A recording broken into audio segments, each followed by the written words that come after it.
Chair? Yes. One more row of chairs would be good. Om Asato Ma Sadgamaya Tamaso Ma Jyotirgamaya Mrityurma Amritam Gamaya Om Shanti Shanti Shanti. Om, lead us from the unreal to the real, lead us from darkness unto light, lead us from death to immortality. Om, peace, peace, peace.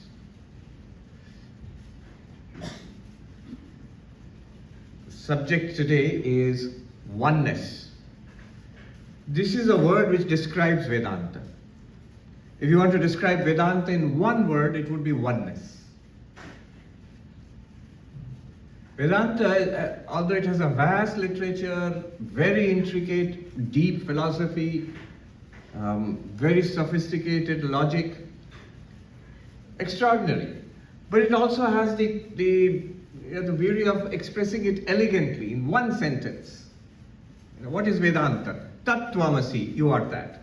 Aham Brahmasmi, I am Brahman. I am Atma Brahma, this very self is Brahman. Prajnanam Brahma, consciousness itself is Brahman. Or a little more expanded form, in half a verse, attributed to Shankaracharya, Brahma Satyam Jagat Mithya Jiva Brahmaiva Napara. Brahman is real, the world is an appearance, and you, the sentient being, you are none other than Brahman. So elegant. In one sentence you can put it, in half a verse you can put it. And you can put it in one word, oneness. Ekatvam, this is translation of the Sanskrit, Ekatvam. You can make it even shorter. You can just say Om. That's Vedanta. All of Vedanta is packed into Om. If you expand Om, you will get Vedanta. You can make it even shorter. Silence. Yes. Silence is the highest teaching. Dakshinamurti Stotra, Shankaracharya says the Guru taught in silence and the students were enlightened. That would be a nice talk. In silence. But oneness, in one word you can express Vedanta, just oneness. This is the beauty of Vedanta. It tells us something new. What do I mean by that? There was once, this is a story I heard, about a debate between a scholar, a Pandit, and a Swami, a monk in the Himalayas. It actually happened, it's an anecdote. And this scholar, the Pandit, he was arguing that no, duality is real, not non-duality. He was arguing with the monk. And the monk, finally with exasperation, he said, I'll tell you in Hindi and then translate. Dvait satya hai, ye to gau bhi janti hai. Pandit ho to koi nayi cheez bata. Duality is real, even that yonder cow also knows. Because I am different and the grass is different and I have to eat the grass and the cow knows. That this is different from me, I am different from that. We are diverse, we are many, we are separate. That's the other, this is me. I am the subject, this is all the object. We all know this. Everybody knows it, it's obvious. If you are a scholar, a pandit, a philosopher, tell me something new. Koi nayi cheez bata. And this is the new thing which Vedanta tells us. That in spite of the appearance of diversity, the reality is that it is one reality. That there is oneness underneath all this diversity. That's something we don't know. That's something that is not obvious to us. And Vedanta teaches that. The non-duality, the oneness in the midst of diversity. Diversity, we are seeing diversity, we are experiencing diversity. We live in a world of duality, I and you, separate. Our very experience seems to reveal duality to us. Advaita does not deny, Vedanta does not deny this experience of duality, but it says the experience of duality is an experience, it is an appearance. You're experiencing an appearance. The reality is non-duality. The appearance is duality and the reality is non-duality. The appearance is diversity and the reality is oneness. How is that possible? In 10,000 waves out there, how do you establish oneness? It's 10,000 waves in the ocean. You say water, you say water. As water, it is all water. It's just one thing. All the golden ornaments in a shop, necklaces, tiaras, and rings, and bracelets, and whatnot, all kinds of golden ornaments. But the oneness is already there in the name itself, golden. It's all gold. In all the variety of clay pottery, all the variety, there is oneness, and the oneness is clay. There is one underlying reality which is being expressed, experienced, appearing as many. One appearing as many. And that one is what Advaita Vedanta points to. That's the subject for this evening. We'll take a deep dive into Advaita Vedanta today. There is an occasion to this talk. I'll tell you why it's important.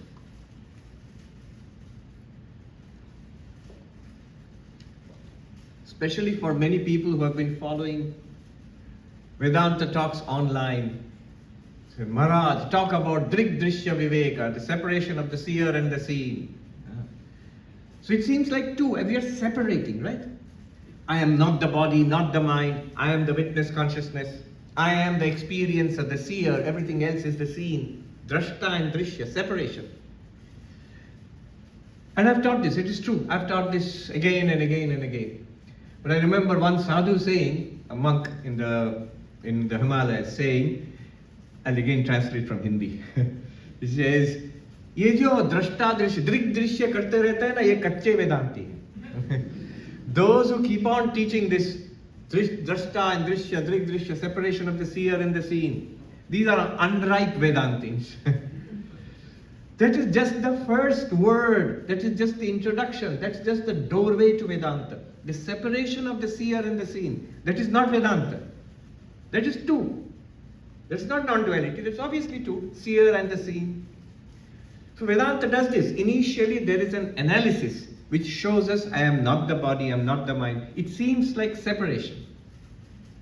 Drig Drishya Viveka, the separation of the seer from the seen. Panchakosha Viveka, the separation of the witness consciousness from the 5 layers of the body-mind. Physical body, vital body, mental body, intellectual body, the causal body. Panchakosha Viveka. And by separating the self from that, I am the witness of these 5 layers. Or, famously, Mandukya Upanishad, waking, dreaming, deep sleep, and you are the 4th, the Turiya, separation, seeing that I am the witness of the waking, dreaming, deep sleep. But all this Panchakosha Viveka, Avasthatraya Viveka, Drig Drishya Viveka, Viveka means analysis, separation. This is all preliminary. This is a way to establish oneness. How will you establish oneness through separation? This is what we do. When I ask you, thousands of waves I am seeing in the ocean, please establish oneness. You will say, Swami, look at the wave. In your understanding, separate the water and the wave. Then you will see, in all the waves there is only one water. Isn't that what you will do? When I see all these golden ornaments in the shop, and I say, how is all this one? You will say, Swami, all these ornaments, I want you to separate the name and form of the ornaments in your understanding with the material, which is gold. Then you will see all these variety of ornaments are all gold. Isn't that what you do? So first there is a separation in your mind, in our understanding. And then we have oneness. So the separation which I do is perfectly alright, it's legitimate. But one must not forget, it is a step to oneness. A monk called me from the foothills of the Himalayas, from his ashram in Haridwar, in Kankar. He is a well-known non-dual teacher. He called me and his comment was, he spoke to me in Bengali. Maharaj, এই যে করছেন না এরপরে আপনাকে একত্ব স্থাপন করতে বেগ পেতে হবে. That means the way you are teaching Advaita Vedanta, you're doing such a thoroughly good job in the separation that to finally establish oneness you'll have to struggle. Because oneness is the teaching of Vedanta. See, there are these two things you find in Vedanta. This separation of consciousness from everything else, this is one thing. And the falsity of everything else. Jagat Mithya. You'll find this in Advaita Vedanta. And that I am the witness consciousness separate from everything. You will find this in Advaita Vedanta, but neither are central to Advaita Vedanta. Philosophers have said this separation of consciousness and object, it is necessary, but this is Sankhya, not Advaita. Sankhya is two things, Prakriti Purusha, consciousness and matter. And the falsity of the word is an import from Buddhism, from Mahayana Buddhism. It is also necessary to establish non-duality and oneness, but it is not central to Advaita Vedanta. This I want to emphasize. That's why this is the background for this evening's talk. Don't think that the separation of Neti Neti, Chidananda Rupa Shivoham, when Shankaracharya sings, I'm not the body, not the mind, not the intellect. Mano buddhyankara chittani naham, nacha shrotra jivve, nacha grana netre, nacha vyoma bhumir na tejo na vayu, Chidananda Rupa Shivoham Shivoham. We sing it, but notice the first three lines are separation. Not the mind, not the intellect, not the memory, not the ego, not the senses, not the five elements. Then only I am pure consciousness, I am bliss, I am Shiva, I am Shiva. But the question remains, is this non-duality? Isn't this duality? Because I am Shiva, correct. But then what is all that? What is the mind? What is the intellect? What is the body? What are the five senses? What are the five senses? What are the five elements? What is this universe? Is it a separate reality? If it's a separate reality, then it is not oneness. So first step is the separation in order to find out who am I. But the second part of it should be oneness, the establishment of oneness. That is Vedanta. Oneness is Vedanta, not separation. Not even Jagat Mithya, falsity of the universe. Even that is secondary. Those are steps to oneness. Alright. So this is the background. Today we must move from Kacche Vedanti to Pakke Vedanti. From unripe Vedantins to ripe Vedantis. We must make the movement to oneness. The text which I have taken up for this evening's discussion is one of the most famous texts of Vedanta, which is the Ishopanishad. The Upanishads are the root texts of Vedanta, and Ishopanishad is particularly famous for oneness. From the very beginning, it emphasizes oneness. Mahatma Gandhi had said that if all of Hinduism were to be lost, if only the first mantra of the Ishopanishad remains, all of Hinduism will remain. It is so important. What is this first mantra? Ishavasyam midagam sarvam yatkincha jagatyam jagat tena tyaktena bhunjitha magridha kasya svidhanam. What does it mean? This entire world, idam sarvam, entire universe, whatever we are experiencing, whatever you see, hear, smell, taste, touch, whatever we think about, whatever we imagine, whatever we understand, whatever we believe, whatever we speak about, this idam sarvam, all of this, idam means here, what we are experiencing now, this universe. Not only this, that also, what is beyond. After death, the heaven, hell, whatever is there, all of this is to be covered by God. Isha Vasyam is to be covered by God. All the moving and the unmoving in this ever-changing world is to be covered by God. And Shankaracharya explains there. He writes his commentary. What do you mean covered by God? He says covered by God means it's not that. That's why Vivekananda says not by a foolish sort of optimism, but actually the divinity is here. There is an underlying reality. Brahman is right here. So Shankaracharya explains covered by God means to uncover. Cover means to uncover. Uncover means how? How will you uncover? He says discover.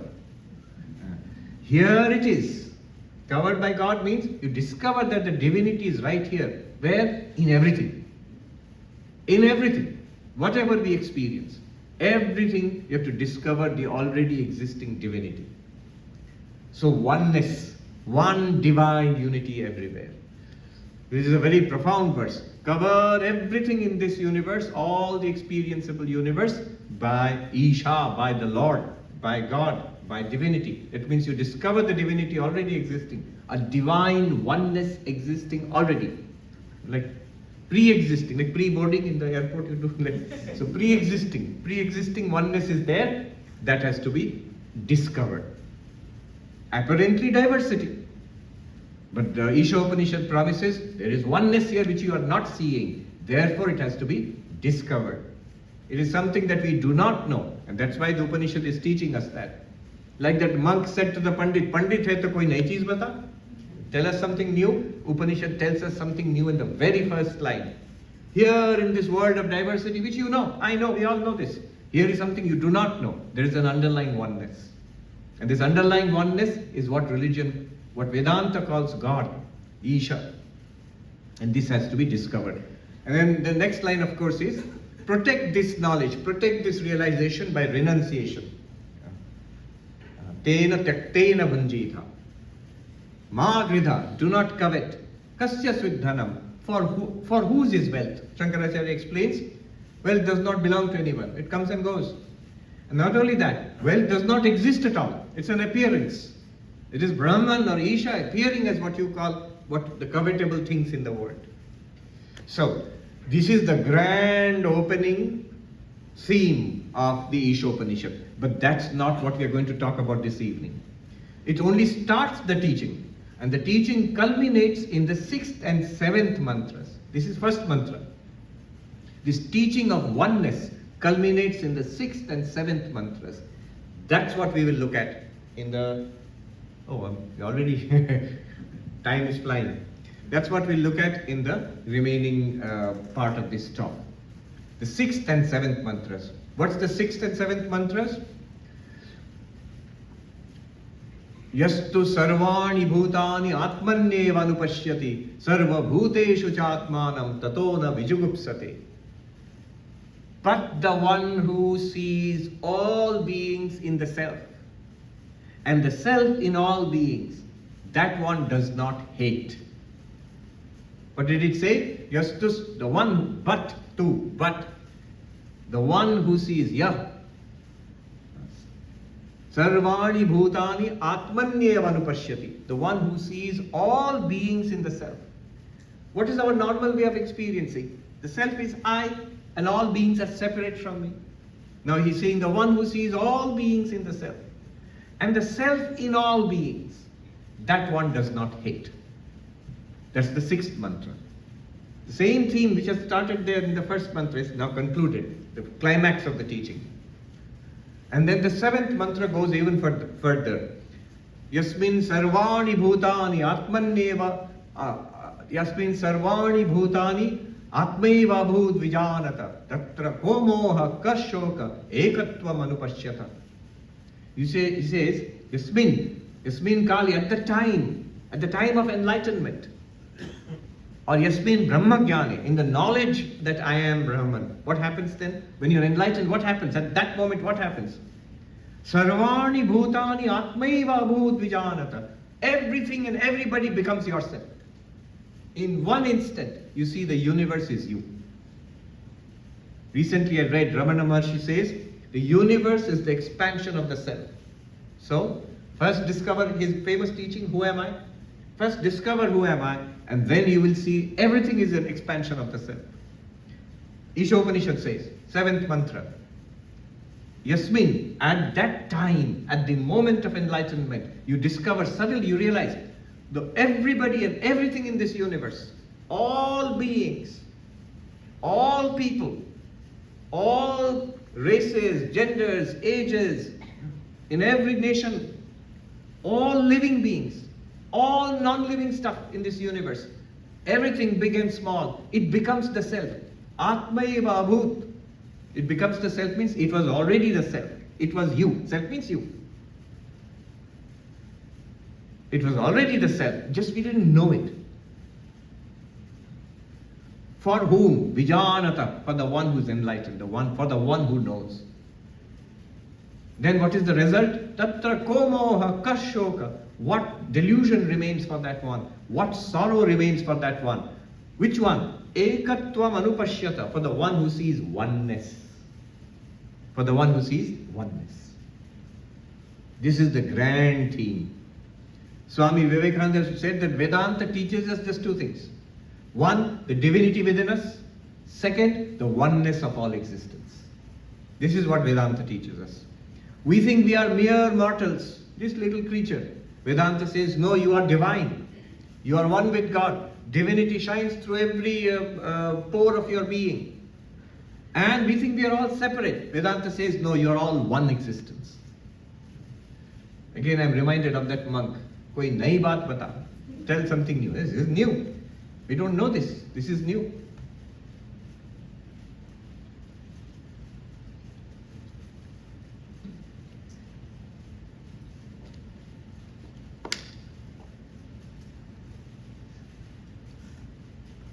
So we're going to take a deep dive into these two mantras, mantra number 6 and 7. These are mantras from the Ishopanishad, which you can call the mantras of oneness.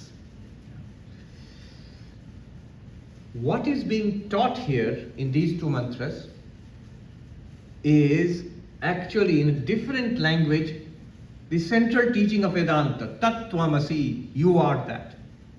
Tat means God. This is the temple to the Divine Mother. That is Tat. Tvam means individual sentient being, you and I. We are that. Tvam means you. Tat means that. And Tat Tvam Asi, Vedanta's central teaching, is that the God of this universe and the sentient being, each one of us, we are not different, we are identical. In some sense, this is a very dramatic teaching. That and you, that and thou, they are two identical. You, Tat, is equal to Tvam. Or in other words, in Vedantic terminology, Atman is equal to Brahman. Atman is equal to Brahman. I was reading, Schrödinger in one place says, this whole of Vedanta, he read Vedanta thoroughly. And he says this, the highest wisdom is Atman is equal to Brahman. Recently, more contemporary, Sam Altman, AI, he was asked, tell us something you believe which we don't know. Koi nayi baat bata. Tell us something you believe which we don't know. And he said, Atman is Brahman. You can look it up. It's on his X feed or something. Somebody pointed it out to me. So he apparently is very interested in Vedanta. So we're going to take a deep dive into this. These two mantras are expressing Tat Tvam Asi. See, those who have been studying Vedanta, many of us who have been studying Vedanta for a long time, it's a very joyous, fun thing to discover how that same Tat Tvam Asi is being said here in a different way. Instead of saying you are that, it is saying all beings are in the self and the self is in all beings. All beings are in the self, that means all beings are not different from that. And the self is in all beings means that is there expressing itself in all beings. It's the same thing as Tat Tvam Asi. That is being described here. More carefully, if you look, what was said in the first mantra, Isha Vasyam, cover everything by the divinity, by the Lord. Everything has to be covered by the Lord. But how? That was not explained. This is going to be explained in these two mantras. Later on, we will see later on. So, Isha Vasyam Idam Sarvam. Now this is oneness is to be established. All beings in the self in all beings. How does the mantra start? Yas tu. The little word tu in Sanskrit is translated in English as but. And that packs a lot. It's a very power-packed tu. But what does it mean? Tu expresses the contrary view. What is the view which we already have about the world? We are in Sanskrit, parichinna, karta, bhokta, sukhi, dukhi, janma, mrityu, samsari. I am parichinna means limited. This is our view of the world. The word, first of all, let's see what is our contemporary. What is the beginning, the starting position? What do we feel about ourselves now? And what is the Upanishad telling us? Contrast. All of this is packed into the word tu. What do we feel? Parichinna. That means we are limited. I am this much only. How much are you? This much. This is my extent, this body. And this is the limit of my knowledge, this is the limit of my existence. I was born in such and such time. I'm sure I'm going to die at some no far date. My activities, my achievements are all limited, and my knowledge is limited. My capacities and powers are limited. My desires are unlimited. Yes, they teach us that. I remember when our first class in economics, when you join an economics course, the first class in economics, the first thing that will tell you, economics is the science of trying to satisfy unlimited desires with limited resources. Don't they tell you? That's the first thing that I still remember. Our teacher told us, economics. So we have unlimited desires, but we have very limited capacity. Parichinna, limited. Subject to all sorts of problems, subject to want and poverty and dissatisfaction and desire and old age, disease, death. Parichinna, limited. And I am karta bhokta. I am the doer of deeds, and I do actions, and the actions lead to results, and I experience the results. The doer of actions is called karta, doer. And if I do the actions, karma, the results will come to me. Good action, good result, pleasant result, which I call sukha. Bad actions, unpleasant result, which I call dukkha. And I am the experiencer, the enjoyer of sukha, the sufferer of dukkha. This is called bhokta, the experiencer. Often in English is translated as enjoyer. It's not always enjoyment, mostly it is suffering. So, this is my view of myself. Parichinna, karta, bhokta, sukhi, dukhi, and finally death. But that's not the end. Jatasya hi dhruvo mrityu. For Krishna says in the Gita, for those who are born, death is certain.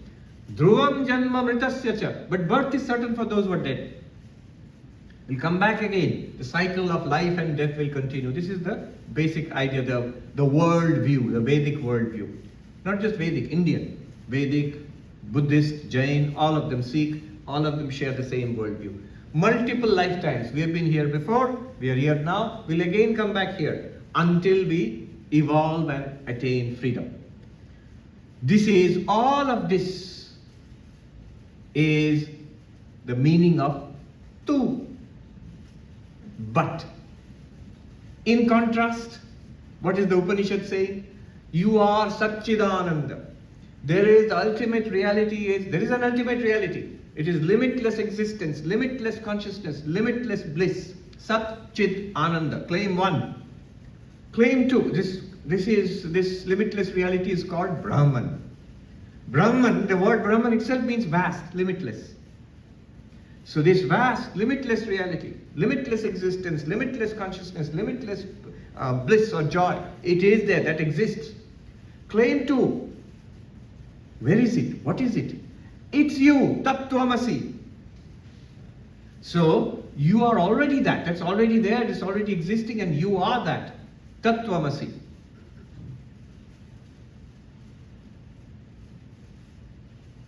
This vast existence which is there, that Satchidananda, this is the Atman. You are that.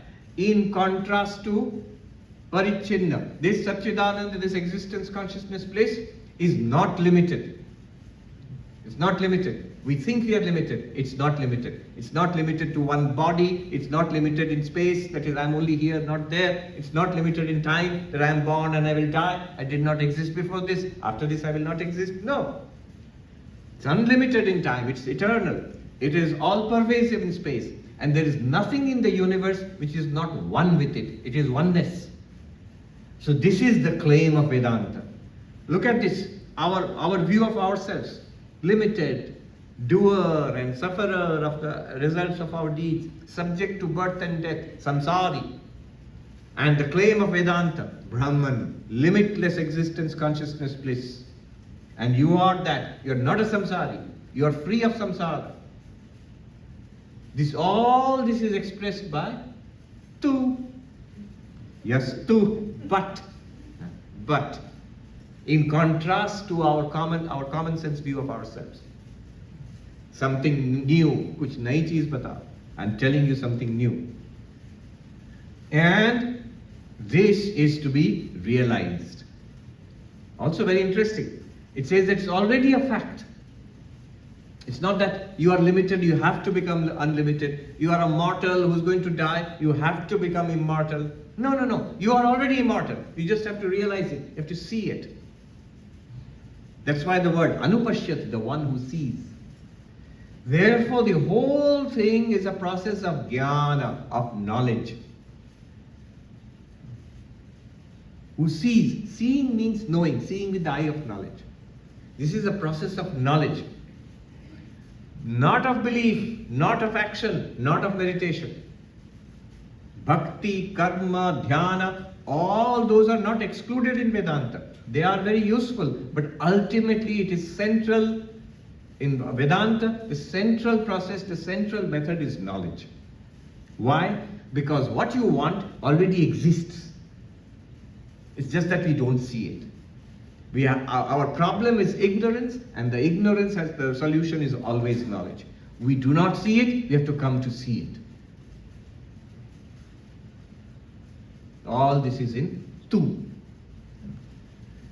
Before tu, there was another word, yastu. Yastu sarvani bhutani atmanyeva anupashyati. The one who sees all beings in the self.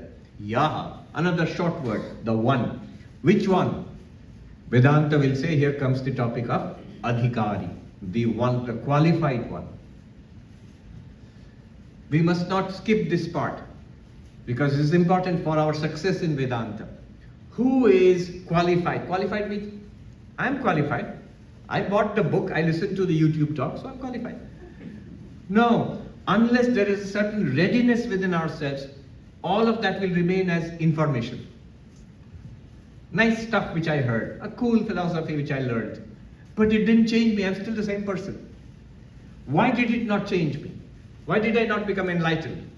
Why did I not see all beings in the self and the self in all beings?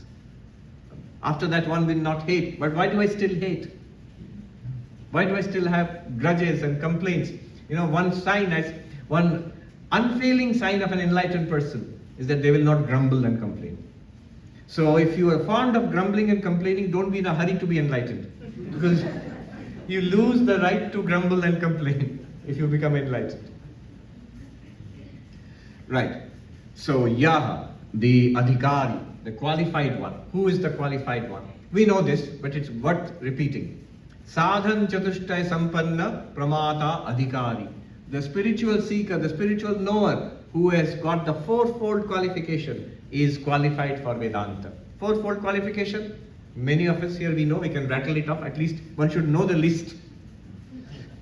Viveka, the discernment between the eternal and the non-eternal. Everything here is non-eternal, there is some eternal reality. This feeling, we all have it to some extent, otherwise why are you here on a beautiful Saturday evening? Then Vairagya, dispassion for the non-eternal. That which I know to be non-eternal, that which I know to be passing, incidental, I must turn away from it internally. That means turn away means, so you can do that, Swami, you are a monk, but we can't do it. We have families, we have jobs, we have stuff to do in the world. True. But remember, Vedanta was taught in the battlefield by Krishna to Arjuna. Neither was a sannyasi, both were householders. And in the middle of the most dramatic action, what is the worst kind of action that human beings can do? War. In the middle of that, if Vedanta is possible, then Vedanta is possible for all of us. So that Vairagya, the second one, dispassion, means don't make money, power, relationships, all of these the center of our lives. Don't make it your focus of our lives. We will suffer. We will suffer. We had a Swami visiting in New York from Ireland, Swami Shanti Vratanandaji. So in a Q&A, somebody asked, Swami, renunciation is fine, but suppose I keep a little bit of worldliness, little bit. And then his answer was very nice. He said, then little bit of suffering. So, Vairagya, internally, dispassion for worldliness, so that my goal becomes enlightenment, God realization. That's my goal. Whether you're a monk or a householder, man, woman, child, elderly, whoever you are, wherever you are, that dispassion, that vairagya, that is necessary. That transforms us into a spiritual seeker. Otherwise, we are just holding on to the world.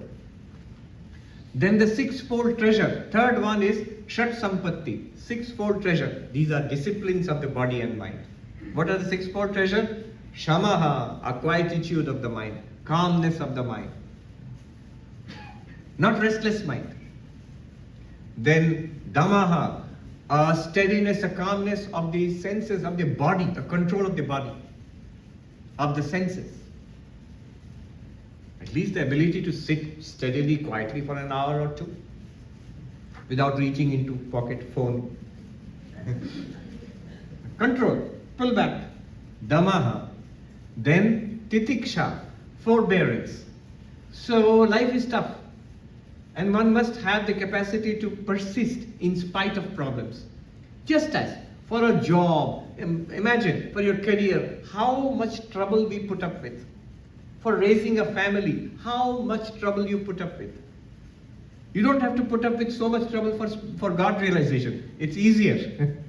But one must have that much of resilience, toughness, that no matter what the world throws at me, I will continue with my spiritual practices. Whether people oppose or support, if they support, good. If they oppose, fine.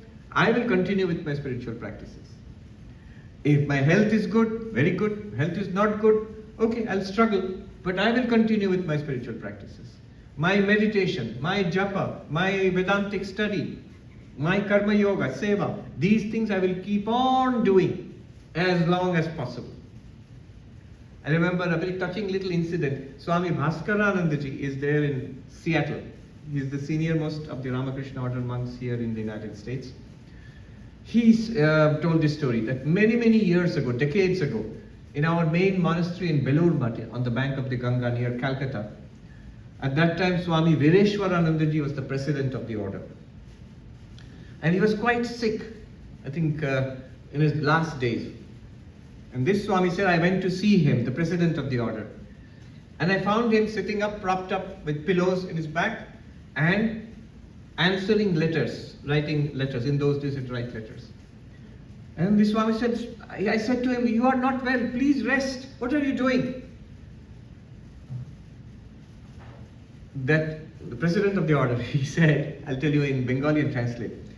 Sadhu uthe boste parle, sadhu kaj korbe. If the monk can sit up, the monk can work. If you cannot sit up at all, you're so sick, you are bedridden, all right, you're excused. But the moment you are able to sit up somehow, start working. That is titiksha, the spiritual fortitude. Then there is uparati. Rati means too much enjoyment in the world.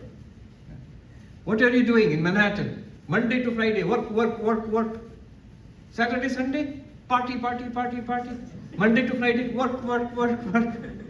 The city that never sleeps, Manhattan. What is it doing? Nonsense. So, uparati, a certain stepping back. This is a sign of maturity. You must clear up some time and energy for spirituality. Stop at a particular state in your career. Don't keep pushing forward more time, giving more time, more energy for the next promotion, the next. If it comes, very good. If it doesn't come, no matter. You now focus on spiritual life. Sri Ramakrishna once saw some elderly people sitting together and playing cards. And he said, Ekhono ki Bhagavan dakar shomoy hoyni. Hasn't the time to call on God come yet? It has come, it is there, yes. Now not cards, mobile. So, social media, yes. Then, no, it's true. We keep saying the youth are addicted to their social media. Well, the elderly are even more addicted.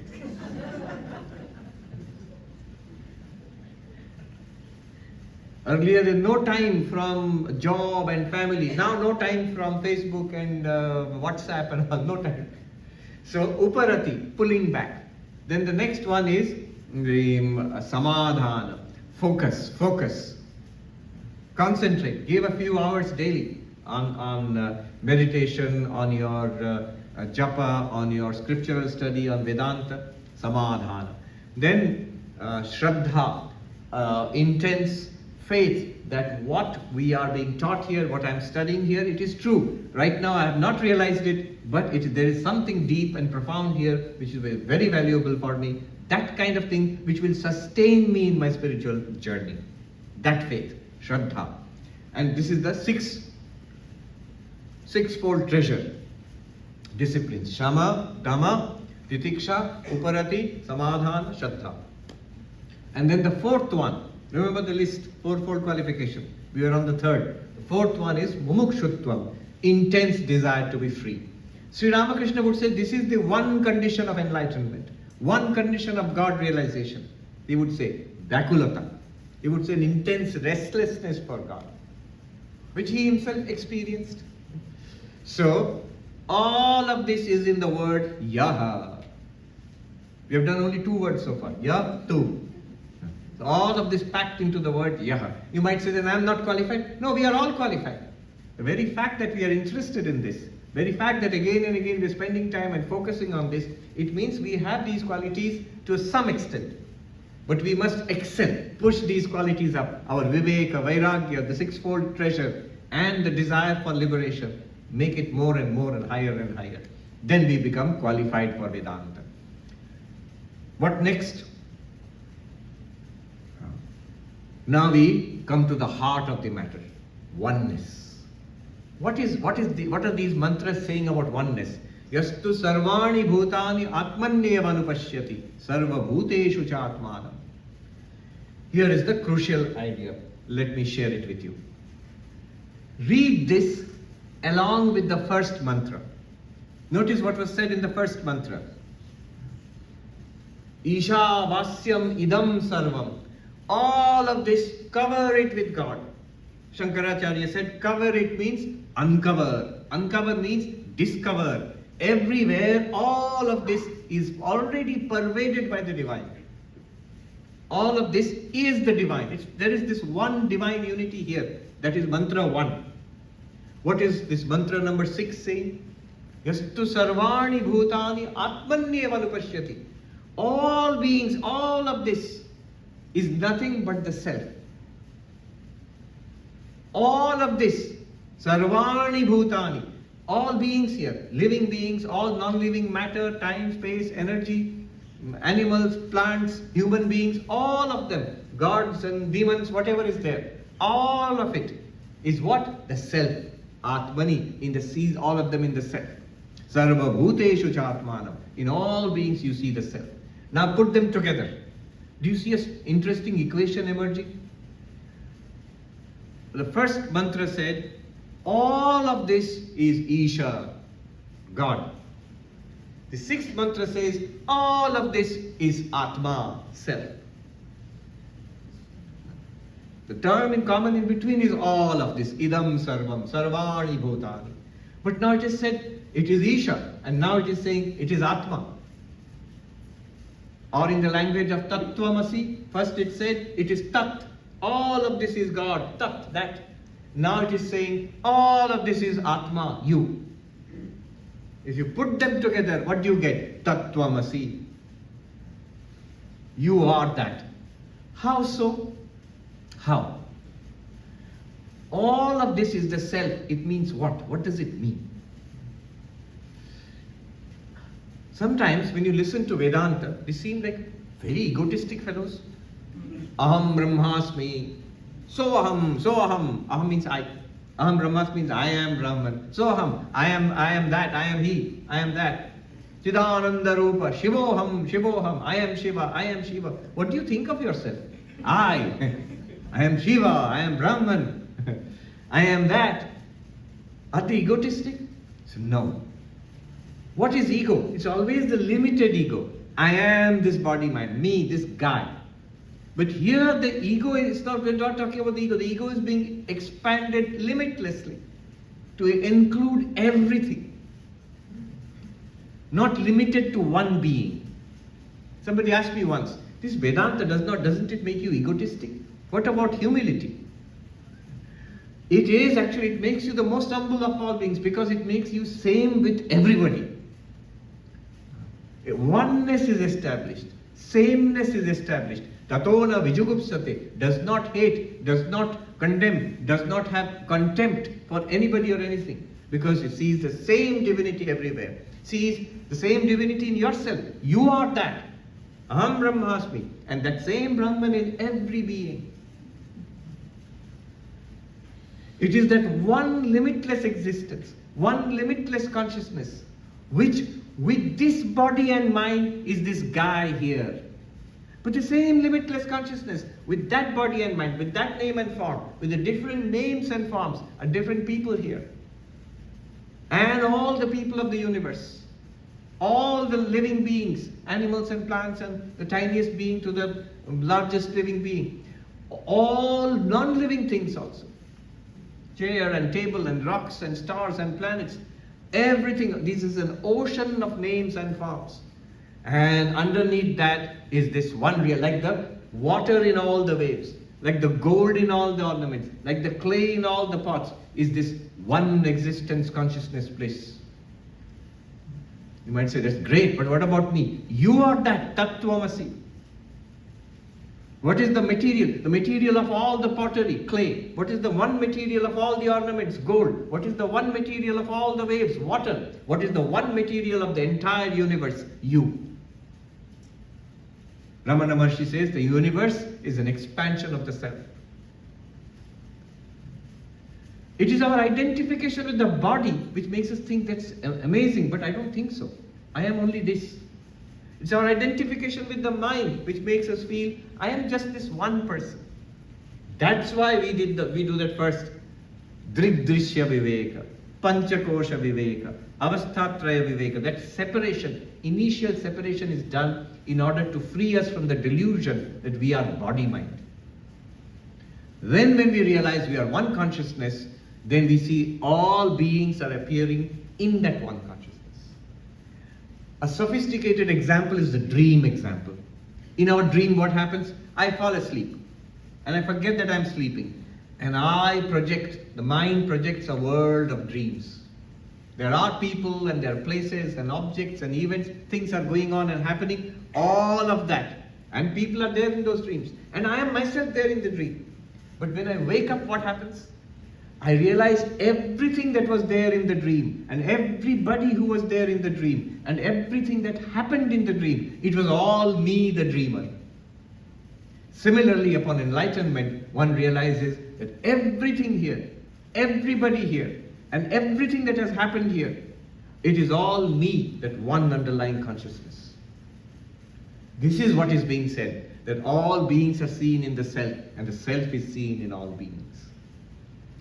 I'm not going into the details because then you have to argue it out. You have to go into Drigdrishya Viveka, Panchakosha Viveka, those methods. Those I've talked about many times. Here is the big picture which we are talking about. So oneness is established. So this is the heart of it. The statement at the very beginning, cover all this by God.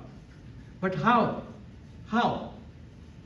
Vasyam, how? That how is being answered here.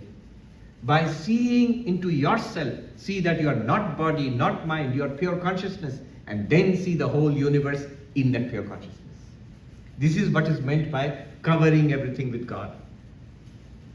Covering everything with God is equal to discovering yourself in everything. Tat Tvam Asi. The next word we will look at is another beautiful word, very deep. Sarvani bhutani atmanyeva anupashyati. The word anupashyati. Literally translated in English as sees. The one who sees. But go deeper into the seeing. What is the seeing? Here is the world. Step by step, walk with me. Here, and the walking is internal, into ourselves. Here is the world. We're looking around, okay. But isn't it a more true statement to say that I am seeing this world? Is it just a word, or are you seeing the world? Is that a more complete statement? Yes. I am seeing the world. The world is being seen by the eyes. Anupashyati. The senses are revealing the world. The eyes are seeing, the ears are hearing, the skin is touching, the nose is smelling, the tongue is tasting, and the world is revealed to me. As sight, sound, smell, taste, touch. This is anupashyati. Go further back. Whatever the senses are revealing is all being revealed by the mind. Without the mind, the senses cannot reveal anything. I might be giving speeches by the hour. A person might be there, might not hear anything. One Swami who was teaching Vedanta, he said, "You are here, but you do not hear." What happened? Ears are open. Mind is not connected to the ears. No anupashyati. No anupashyati. Anupashyati means the mind must illumine the senses. Then the senses will illumine the world. It is anupashyati. Step back into the mind. From the world to the senses. From the senses to the mind. Anupashyati. But the mind itself must be irradiated by, illumined by, surcharged, there must be consciousness blazing in the mind. Then only the mind will be revealed to you. So the anupashyati goes back to consciousness, awareness. Awareness illumines the mind. The mind illumines the senses reveal the world. This is the deep meaning of anupashyati. Now, at each level there is anupashyati. Anupashyati means sees. There is a level of the sensory level, anupashyati. If you stay at the sensory level, what will you see? Matter. A material universe. The senses reveal a material universe. That is one level. Swami Vivekananda says, there is an ocean of matter. There is oneness at the level of the material universe also. It is all matter. One ocean of matter. Oneness. But you step back into the mind, from the senses into the mind. Anupashyati, sees through the mind. Vivekananda says, at that level it all becomes thought, and thought alone. It's an ocean of mind. Anupashyati. This is also anupashyati. Oneness. An ocean of just mind, oneness of mind. And you step back from there into consciousness. Then also anupashyati. And it's all one ocean of consciousness. So oneness is established at the level of matter. This is Vivekananda speaking. At the level of matter also, this universe is also one. It is one ocean of matter. Go back to the level of the mind, it is one ocean of mind. Go back to the level of consciousness, Atman, it is one ocean of consciousness. There is a material oneness in this universe. There is a psychological oneness in the universe. And there is a spiritual, or the level of Atman, Brahman, a spiritual oneness of the universe. That is the true oneness. More subtle. I love this. I don't know if you're enjoying, but I'm having fun. Mandukya Upanishad, if you go back, Mandukya Upanishad, it speaks about waking, dreaming, sleeping. The one who is experiencing the waking universe, the waker. The one who is experiencing the dream universe, the dreamer. The one who is experiencing, quote unquote, experiencing deep sleep, the deep sleeper.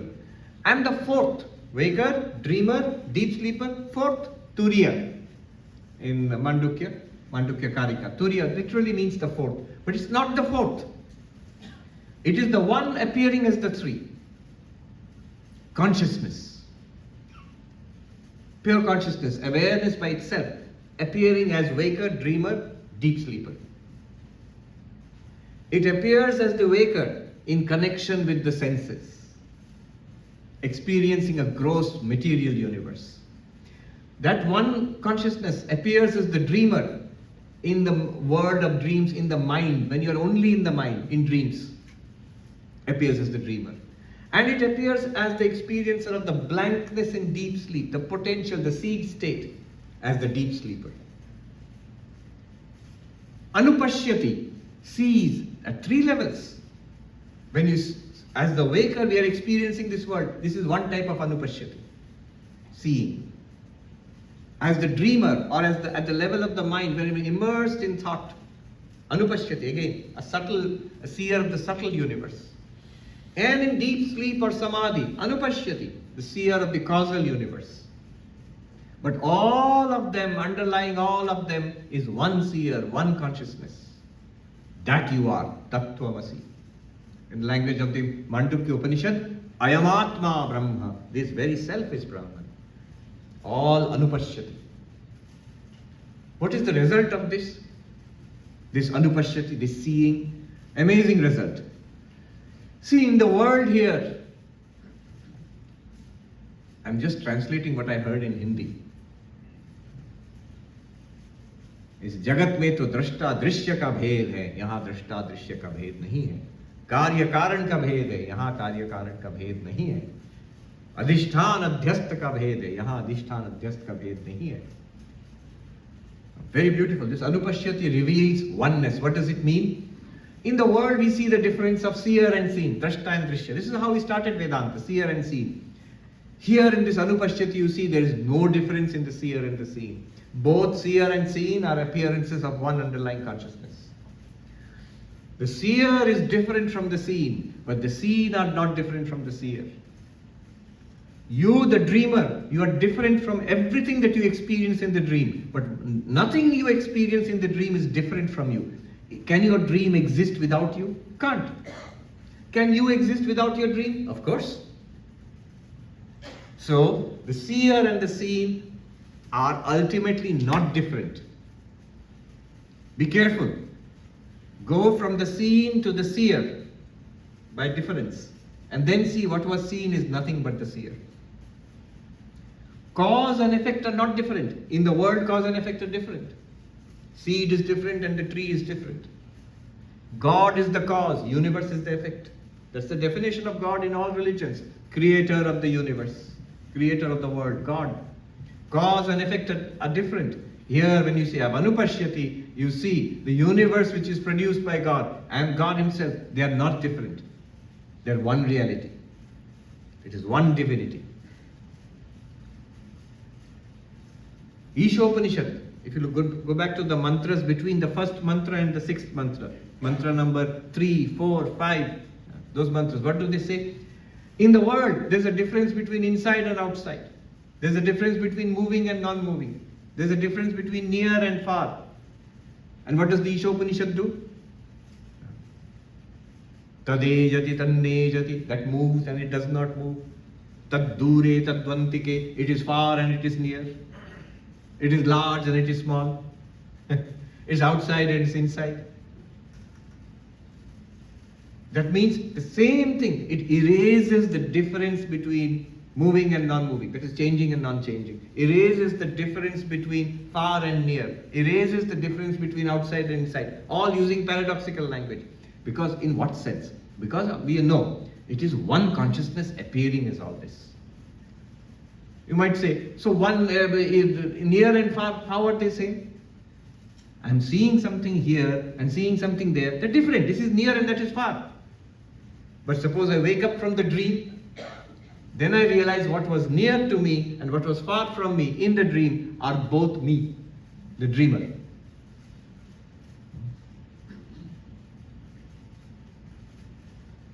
One Vedanta teacher was teaching that you are all pervasive. And somebody at the back of the hall said, objection.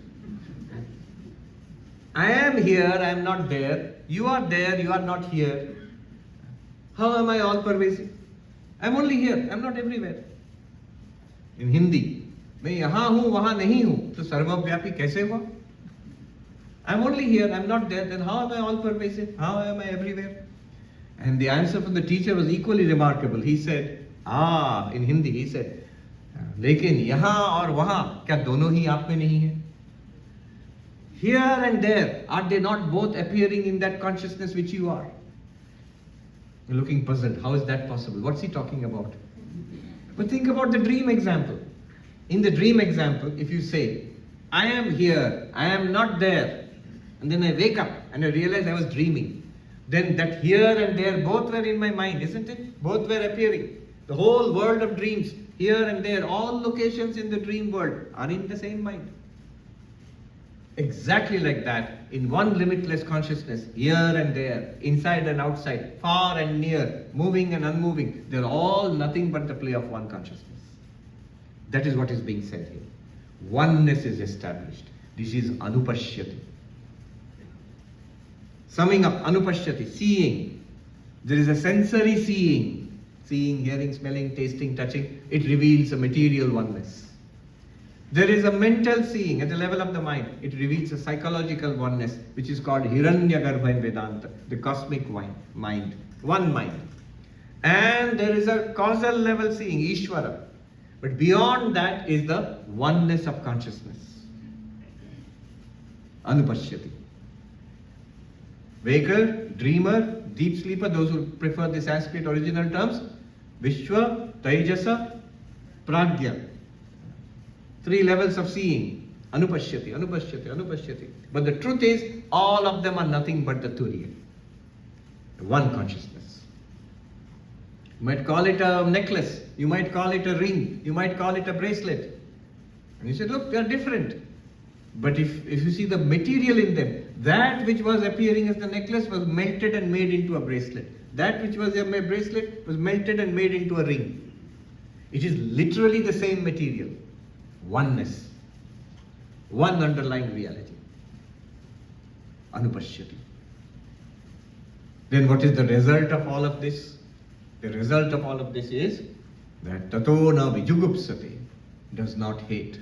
Result of all of this is tatra komoha kashoka ekatvam anupashyata.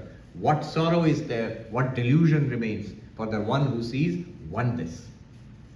And that oneness is you yourself. You are the oneness of the entire universe.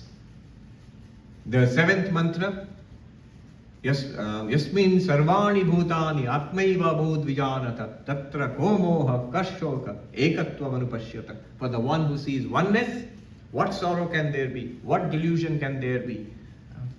Where all beings at the time of illumination, at the time of enlightenment, all beings become the self. Become the self means they are already the self. You realize, I am all of this. In Sanskrit, Atme Vedam Sarvam. Look at these 2 statements of the Upanishads. Sarvam Khalvidam Brahma. All of this is Brahman. Atme Vedam Sarvam. All this is the self. Now you see the terms. Aham Brahmasmi. Literally the same thing. I, Brahman, exactly the same thing. Identical. I am all of this. Brahman is all of this. This is the Upanishadic statements. They literally come together in I am Brahman. Another way of expressing I am Brahman, another way of understanding this is Aham, I, refers to what? Consciousness. I am aware. The inner consciousness is called I. And the beauty of that is it's indubitable. You can't doubt it. Check right now. Are you there? Some of you are a little doubtful. Am I there? All of us, the one thing that we cannot doubt is our own existence.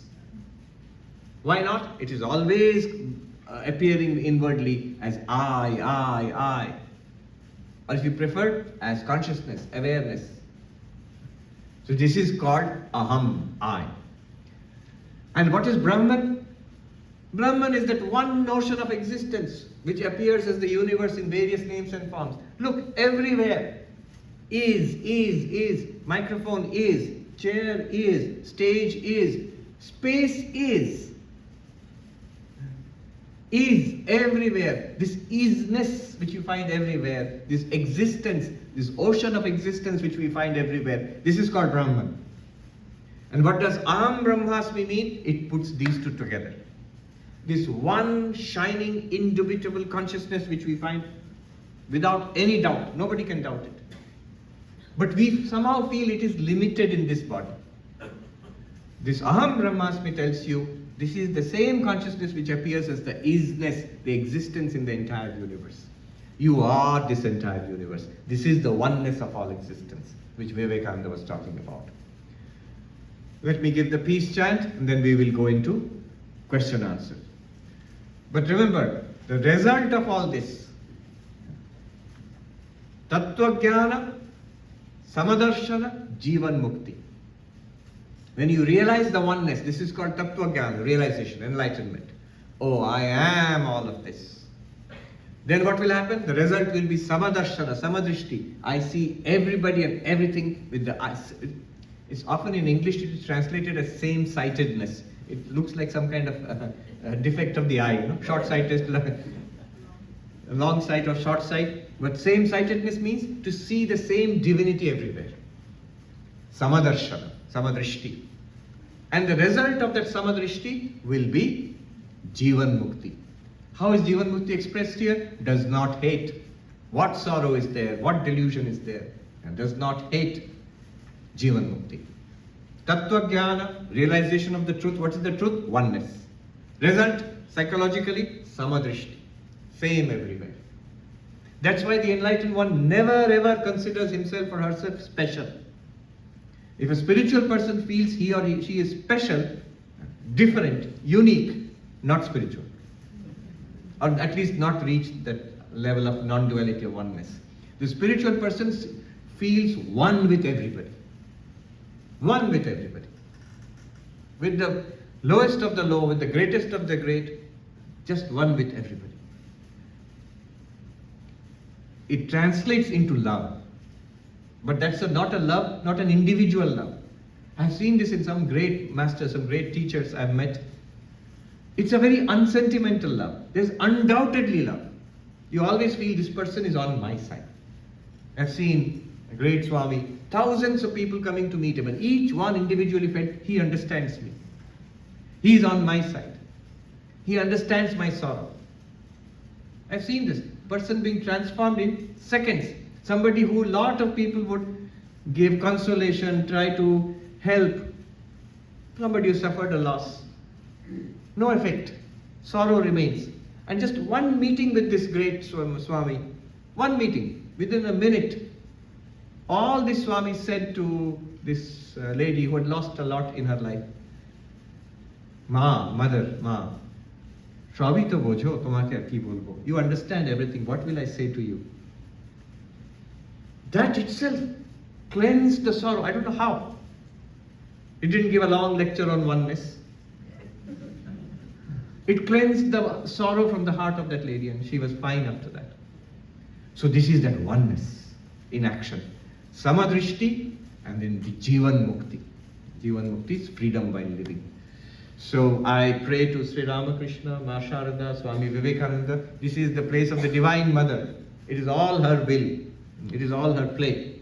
May she bless us with this enlightenment, with this samadrishti, with this oneness, and with freedom in this life. Jivan Mukti. Om Shanti Shanti Shanti Hari Om Tat Sat Shri Ram Krishna Arpanamastu. So we'll have some Q&A, and the procedure we'll have is this, the microphone there. Please come up here and queue up here. Yes. On the side, to so this side. Please come. Please come and queue up on this side. And I'll bring you to the center to ask the question. If you can queue up, please state your name, ask your question in 10 to 15 seconds. I gave extra 5 seconds. So okay. Please come forward. Namaskar, Guruji. Namaskar. My question is how to deepen this oneness feeling, like how going deep, not just logically understand how we can deepen this. Yes. This is a very good question. This is where all our karma, bhakti, dhyana, they all come into play. First of all, this oneness. Selfishness is against oneness. Selflessness helps oneness. So, when I approach life through karma yoga, not for I, me, myself, but I will work, I will give, I will serve, seva, selflessly, it immediately leads to oneness. What stands between me and oneness? This sense of individual ego. I am a separate being. It is true. This I which is saying I am a separate being, it is the ego, and it is separate. Each one has a separate ego. But Vedanta is telling us we do not have separate Atma. Separate pure consciousness. No. We have one pure consciousness, but ego, which is mental, psychological, is separate in each one of us. As long as I feel I am that ego, selfishness will be there. The deliberate practice of selflessness. My problem, forget it. I am not interested in my problem. I am interested in what can I do for others. You will immediately see your problem goes away. I want, stop. What can you give?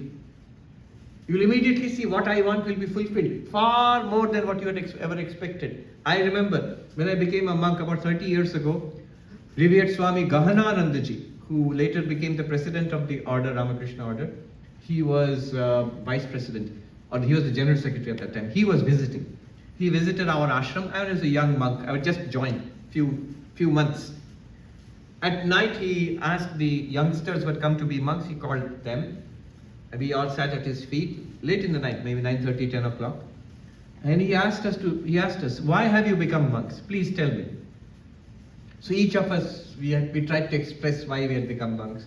Some said, I want to realize God, I want to be enlightened, I want peace of mind, I want to lead a high and noble life.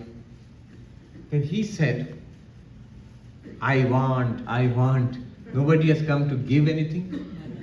In Bengali he said, Shop pete eshecho, keu dite ashoni. Now I did not like that answer at that time. I thought, what can we give? We are just newcomers.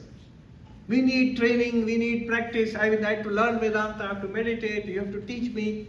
Then only maybe one day I will be able to give something. But as the years went by, I realized he had given us the answer, the solution to everything we had said.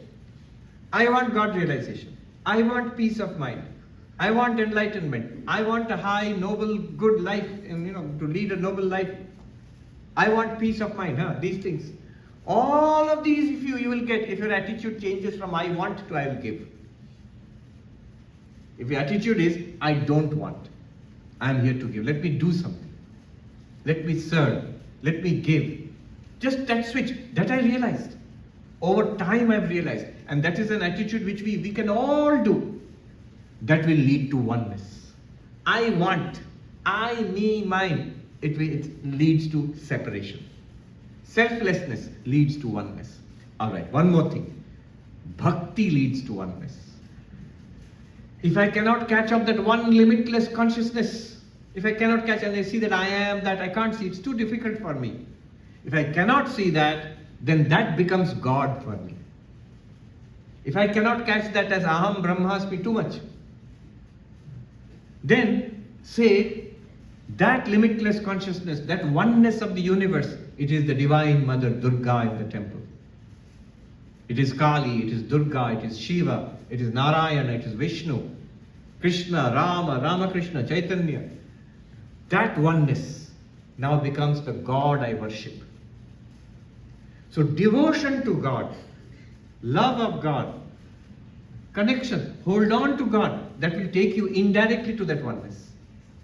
It is that oneness which I am too small, I feel too bound up to claim that I don't think I am big enough to say I am Brahman.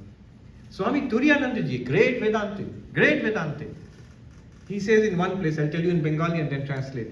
He says, Ami Brahma এ বিবেকানন্দ বলতে পারতেন আমাদের সহজে আসে না তাই আমি বলি তুমি that I am you, I am he.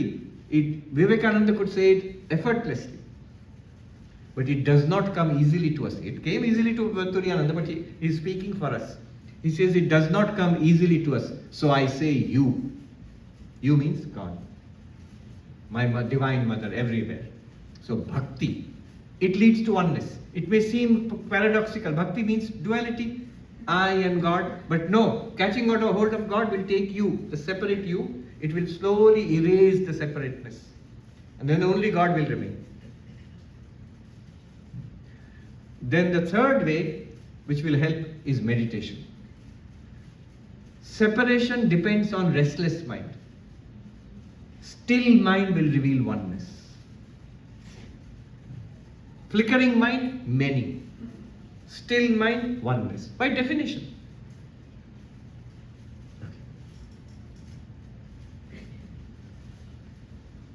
Please tell us your name and ask the question.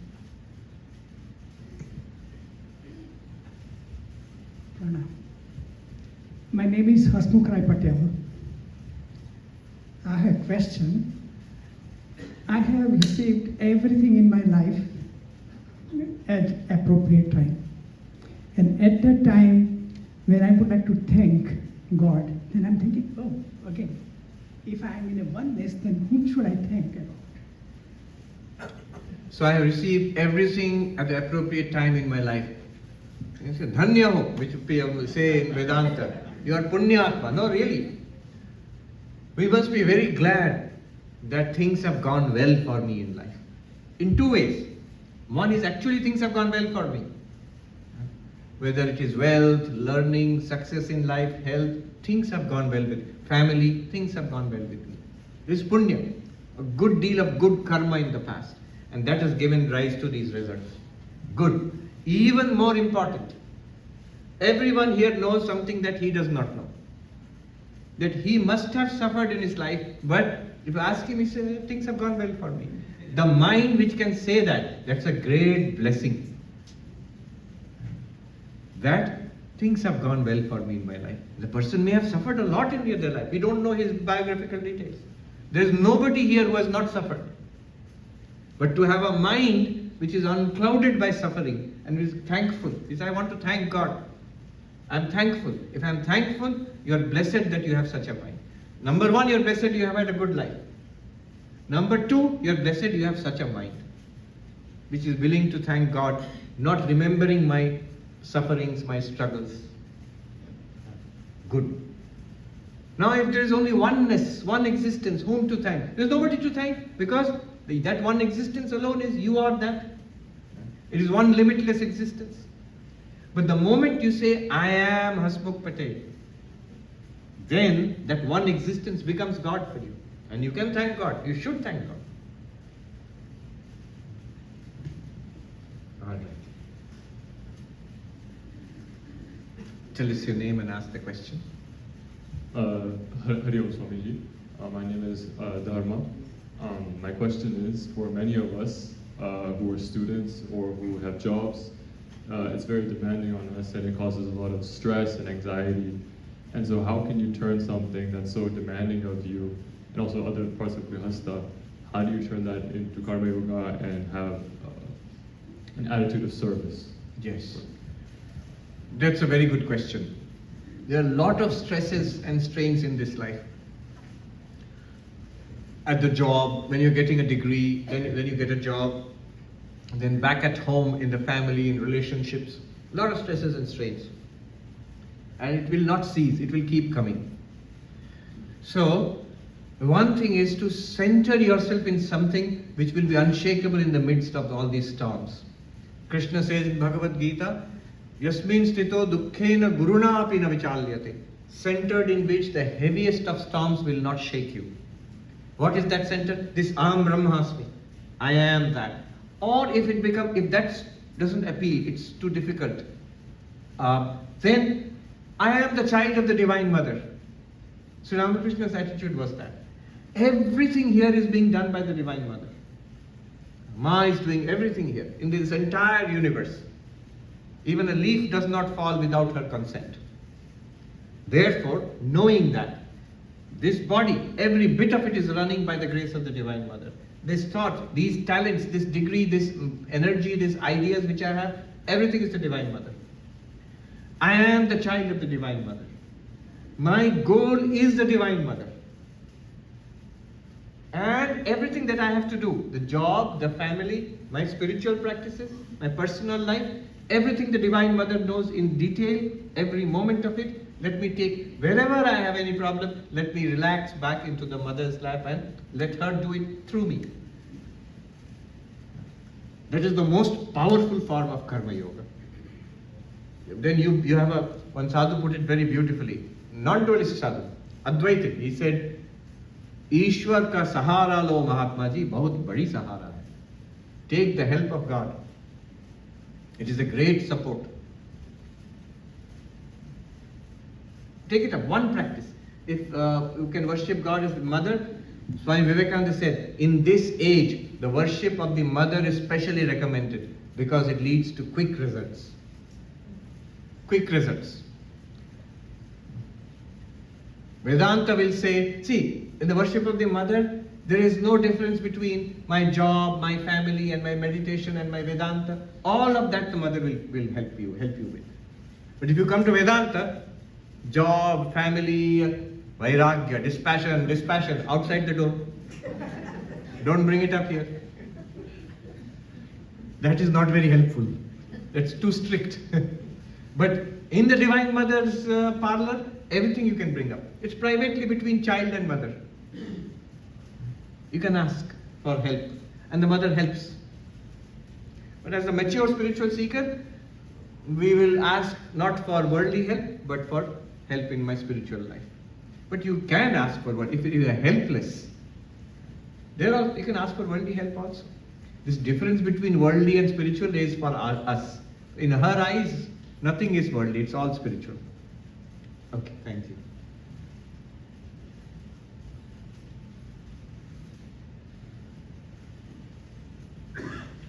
Namaste, Swamiji. Namaste. I'm Preeti Patel.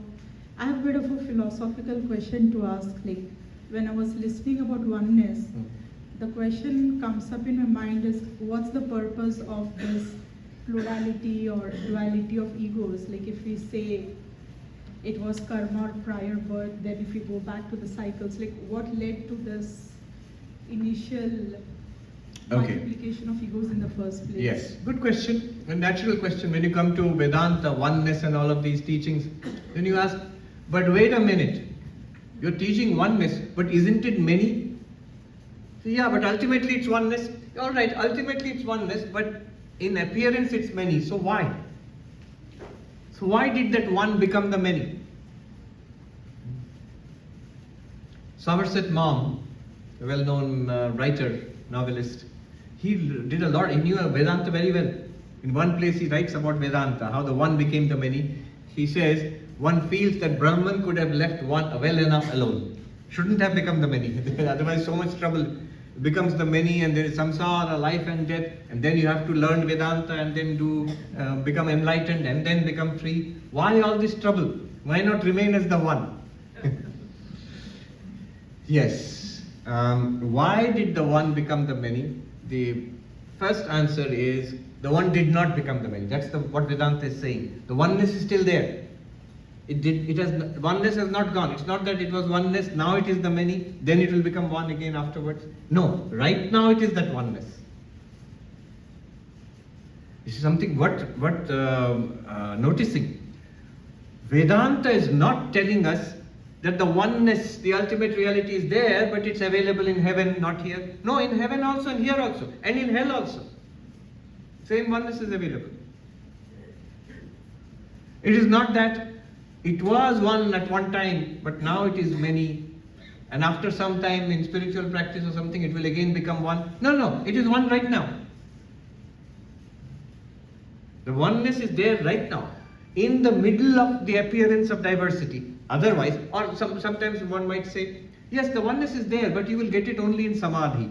Your eyes open, you will see many, and this is many. No, even if you see many, the oneness is right there in that many. Do you have to smash the clay pots in order to get clay? Do you have to smash all the pottery to get clay? No. The clay is available in all the beautiful pots, same clay. Do you have to melt down all the golden ornaments to get gold? No. As the ring, as the bracelet, as the necklace, gold is exactly, same gold is available. Similarly, in the middle of all activities, in the middle of this experience of manyness, in the middle of relationships, in the middle of job, in the middle of waking, dreaming, sleeping, there is only oneness. That is Advaita Vedanta. If I say, my oneness, my peace is there in meditation, but not outside. My peace is there in the prayer room, but not outside. My peace is there in Durgabari, but not in the job, not at home. And one sadhu says, Tab aapki shanti, adha shanti hua na Mahatma ji. It's 50% peace in that case. What about the rest of it? It is not oneness then. The oneness is available everywhere. Why is it available everywhere? Because that's the only thing that exists. And so this many which we are seeing and experiencing, we ask the question, why did the one become the many? The answer is one did not become the many. The one is appearing as the many. There's a big difference between that. The one is appearing as the many. Brahman is appearing as the world. Brahman has not become the world. Brahman is appearing as the jiva, as you and me, as him and her. Brahman has not become the jiva. If it has become, then Brahman is lost, gone. So, we are already Brahman right now. The oneness is still existing, completely untouched. Now, if you still further ask, alright, but why is it appearing as the many? That many answers are there. It is fun. So, not so much fun. No, in ignorance, it is not fun. It is samsara, very serious. But in knowledge, in enlightenment, it becomes fun. Health and illness. Health is more fun, illness not so much fun, but still fun. One philosopher, Arindam Chakravarti, told me his experience with his guru, who was he was not a non-dualist Advaitavadi, he was a Vaishnava saint, a devotee of Krishna. In the last part of his life, when he was dying, his guru, he was a great saint in Calcutta. Sitaram Das Omkarnath. Some of you may have heard. Sitaram Das Omkarnath in Calcutta. When he was dying, this philosopher, he was there and other disciples. So when a person is sick, bed sores develop, lying on the bed. So you have to cleanse them and it's painful. So the doctor would come and the disciples, they would make him stand up and then cleanse the bed sores and all. And when they did that, he would burst into laughter. The doctor said, Swami, don't do that. Tell me, where does it hurt? If you don't tell me, how will I understand where it is hurting? Where it is hurting, he would giggle. Pain became fun for him. For him, it's not pain or pleasure. It is all an appearance of consciousness. One consciousness flashing in this way, it's pain. He's fun. It's all great fun for him. Sri Ramakrishna, dying of throat cancer. The same Swami Turiyananda asked him, how are you today, sir? He says, I can't eat, it is hurting. And Turiyananda said, but I see that you are in great bliss. Apni maha anande ache. And Sri Ramakrishna says, Sala dhare niyeche, the rascal has found me out. Sala dhare niyeche. How is it possible? Someone in the terminal cancer, throat cancer, one doctor told me it's one of the worst forms of cancer. Throat cancer, terminal cancer, dying. How can they be in bliss? That means that underlying oneness is there. In that level it is fine. At the material level, body is dying with cancer. Not denying, not escapism. It's all true. But because the mind is fixed on the spiritual oneness, mind is full of bliss, not affected. The mind can focus on the body and see the suffering in the body. So he can say, I can't eat, it is hurting. He can say, he's not denying it, he can experience it, just like any other patient. But he has the capacity to turn his mind back to that oneness and say, it is all bliss. So, that oneness alone appears as all of this diversity. From the enlightened person's perspective, it's not a problem. You can call it the play of oneness. Sri Ramakrishna would say Leela. But Leela only after enlightenment. Before that, not Leela. Ghor samsara.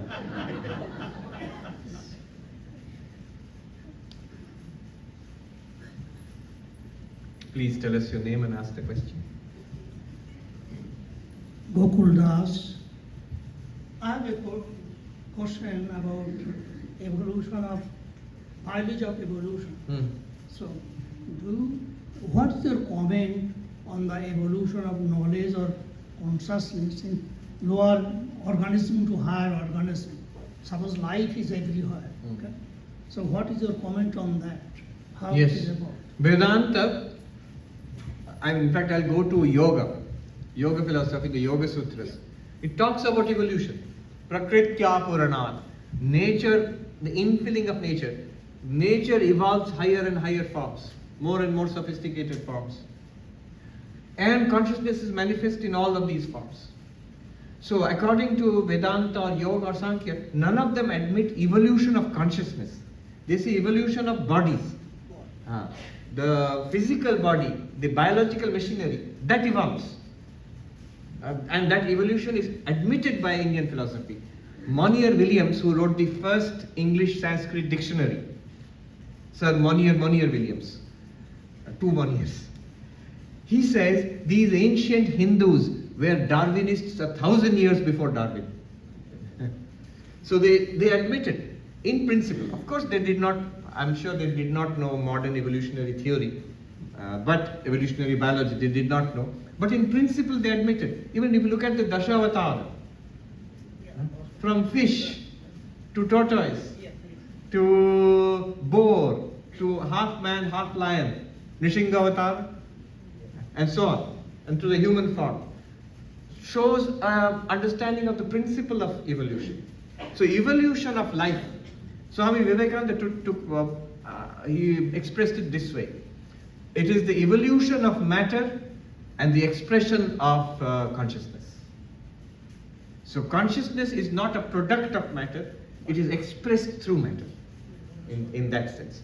Evolution of nature, he said, evolution of nature. Nature evolves and manifests consciousness more and more. Evolution of nature and the manifestation of God, he put it that way. Thank you. Thank you so much. Thank you.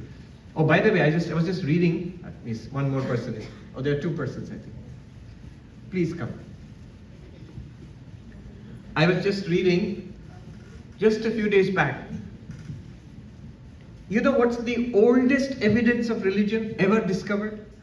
If you Google it, you'll find it. I read it in one of Karen Armstrong's books.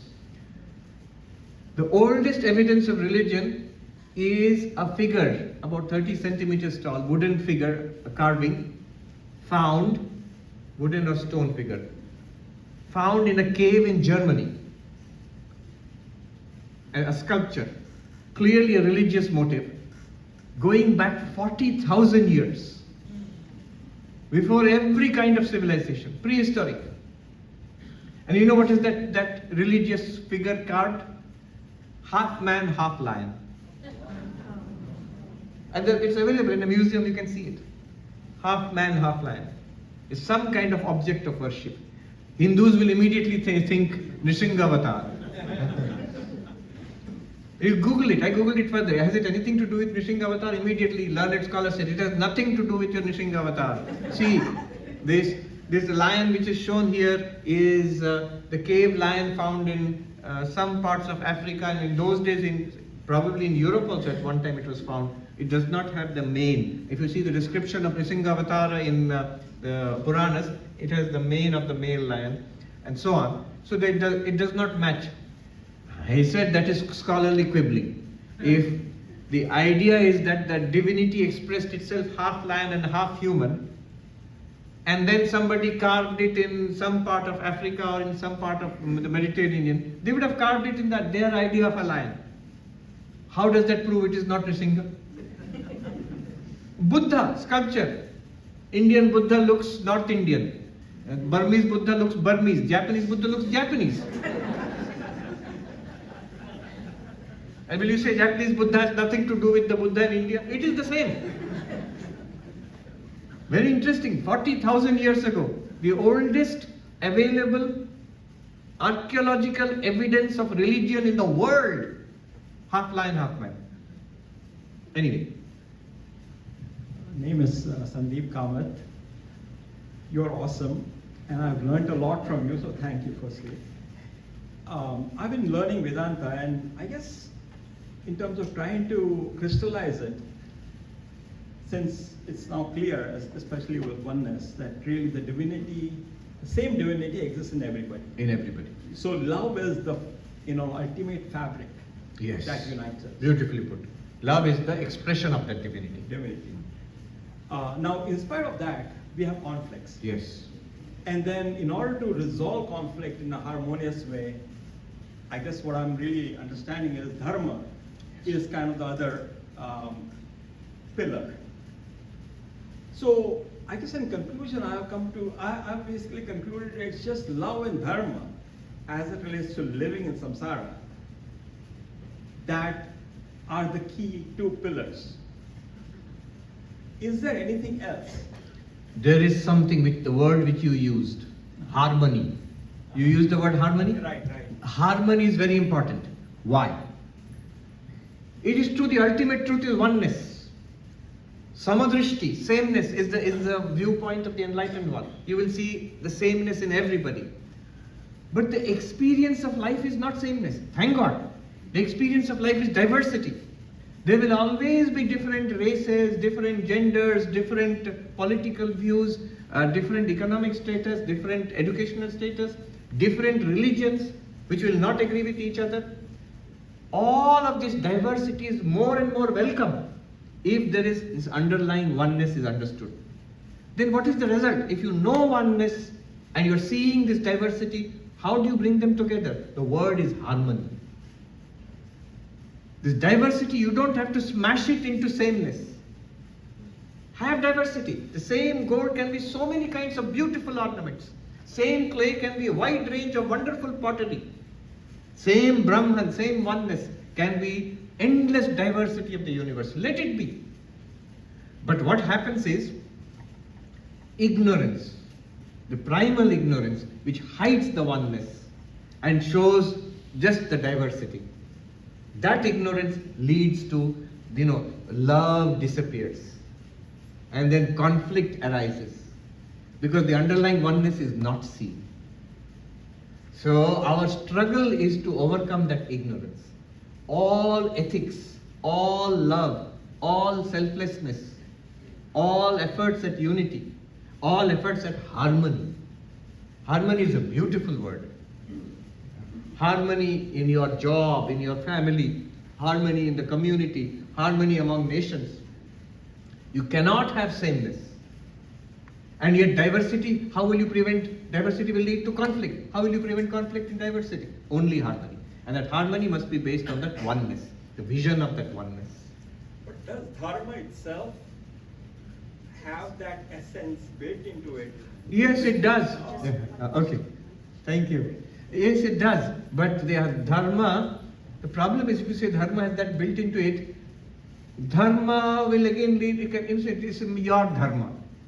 I do not believe in your dharma. I believe in some other religion. So these conflicts will keep on coming. But that idea of oneness is inherent in a seed form at least, or in a manifest form in every religion. But you're right, it's built into dharma. It's built into dharma, but dharma itself can be misunderstood. It can itself form the basis of conflict and fighting. It does. It actually does. Yeah. So this Vedantic oneness, which has no conflict with anybody, because it is the oneness underlying all diversity. It is no conflict with any religion, any point of view. Harmony is the solution. Yes. Thank you. Milind Fetke, I think you may have answered the question, but with this oneness with Brahman, why is there evil in the world? Yes. So in Vedanta, evil is traced back to ignorance. The first source of evil is the occlusion, the hiding of this oneness. Then the diversity and difference alone becomes the reality. I do not feel that oneness, so I become limited. I am this one. I am not you. Then I see difference between you and me. Then samsara starts. And evil will enter at that point. So the solution for evil is knowledge. Ignorance has to be removed. And every effort at that. So every effort at oneness. I didn't mention one thing. Vivekananda grounds ethics in oneness. Why should I be good? He says the only argument for that is that you and I are one. That is why I cannot mistreat you. If I mistreat you, I'm mistreating myself. Tatona vijugupsate, what we studied, does not hate. Why do you not hate? Because the one who sees oneness, if that one hates, he's hating himself. Hating himself. You're hating yourself if you hate anybody or anything. So ignorance is the root, and the solution for that is knowledge. But every effort towards oneness is a solution. Unity, ethics, tolerance, acceptance, love, unselfishness, service, all of these lead to oneness, unity, and they will help overcome evil. Last question, Swami. Just wanted to express my gratitude. I've followed your videos for many years. Tell us your Thank name. you. Sujoy Bhattacharya. My question is just continuing from the past too. If everything is oneness, then delusion and ignorance are also arising from the oneness? Yes. But look at what the Upanishad said. Tatra ko moha kashoka. What delusion can there be? What sorrow can there be? Are they arising from oneness? They are arising from the ignorance of oneness.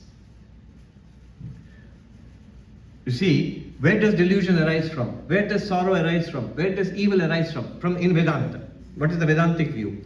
You do not know this oneness. You do not see this oneness.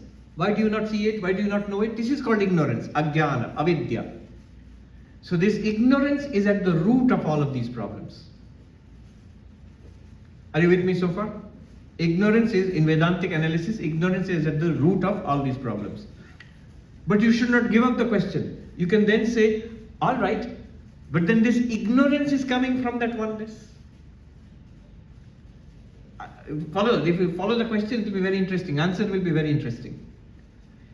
You first said, this delusion, this evil, if only oneness exists, the delusion and evil are coming from oneness. No. Vedanta says delusion, evil, sorrow, they're all coming from ignorance of oneness. But then you can force that question further one step. Then that ignorance at least is coming from oneness. At somewhere you must ground it in oneness. So the ignorance of the oneness also must be coming from oneness. Why? Because there is only oneness according to you. Where else will it come from? So does that oneness, does Brahman, does Atman, it's a very good question. Atman, this is a very deep Vedantic question, or sort of final kind of question. Atman, consciousness, Brahman, does it have ignorance? Does it have pure consciousness? That oneness, does it have ignorance? Now, here is this analysis. Consciousness illumines. It reveals.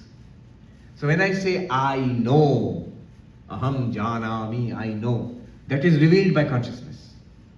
When the ego says I know, when the ego says I don't know, aham na janami, na aham jane, I do not know. Both are revealed by consciousness. Knowledge and ignorance both belong to the ego, and they are revealed by consciousness. Now you might say at this point, so what? It still belongs to consciousness, right? Because ego, knowledge, ignorance, they all, after all, if you say only consciousness exists. But notice something interesting. What consciousness reveals, consciousness must be distinct from that. Shankaracharya sings, Adityavat bhasya vilakshano aham. Like the sun, I am distinct from what is revealed by sunlight. Sunlight reveals everything. It reveals a patch of dirt. The classic example. It reveals sunlight falls on drain water and reveals drain water. Sunlight falls on Ganga water and reveals Ganga water. But the sunlight is not made impure by drain water. Sunlight is not made pure by Ganga water. Like the sun, I am distinct from what is revealed by the sun. Bhasya vilakshanoram. If something is revealed by consciousness, consciousness is distinct from that. If ignorance is revealed by consciousness, consciousness must be distinct from ignorance. The ignorance does not belong to consciousness. Similarly, knowledge also does not belong to consciousness. Consciousness reveals knowledge and ignorance. Whom do they belong to? The real answer will be nobody, because they do not have any independent reality of their own. Both that ignorance and that knowledge are at the root nothing but consciousness. They do not exist by themselves. It's like saying, I saw this horror movie, evil, such evil characters. Whom will I blame? They belong to the screen. The screen is a very evil screen. No. The screen has completely untouched by all the good and the evil, the tragedy and the comedy you see on the movies.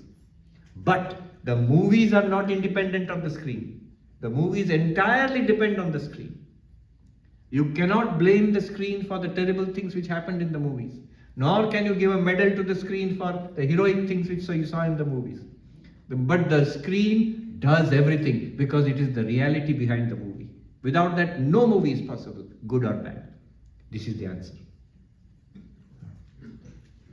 Very interesting. Thank you so much. Thank you.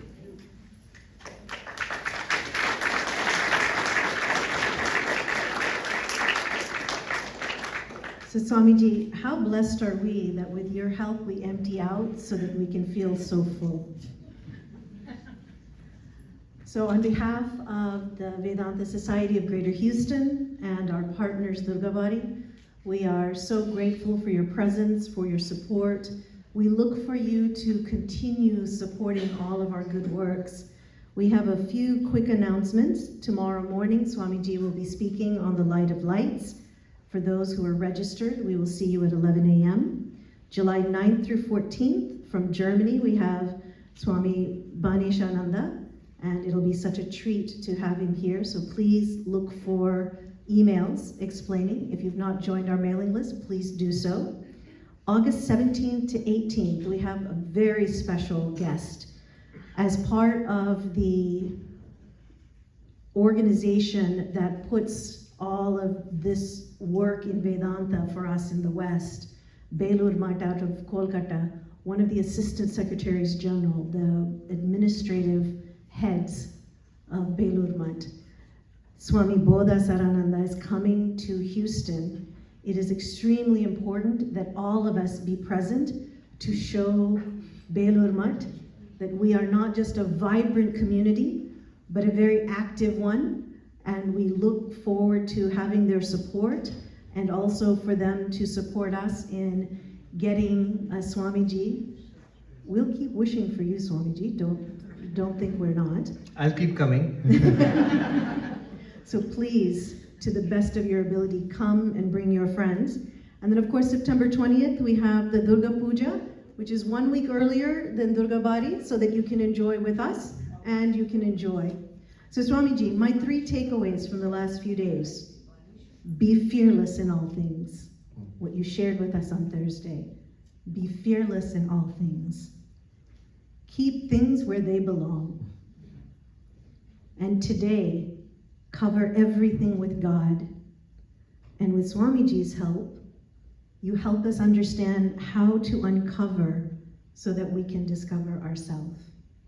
Have a wonderful evening, everyone. Once again, Swamiji, we are so grateful for your presence. Safe trip home.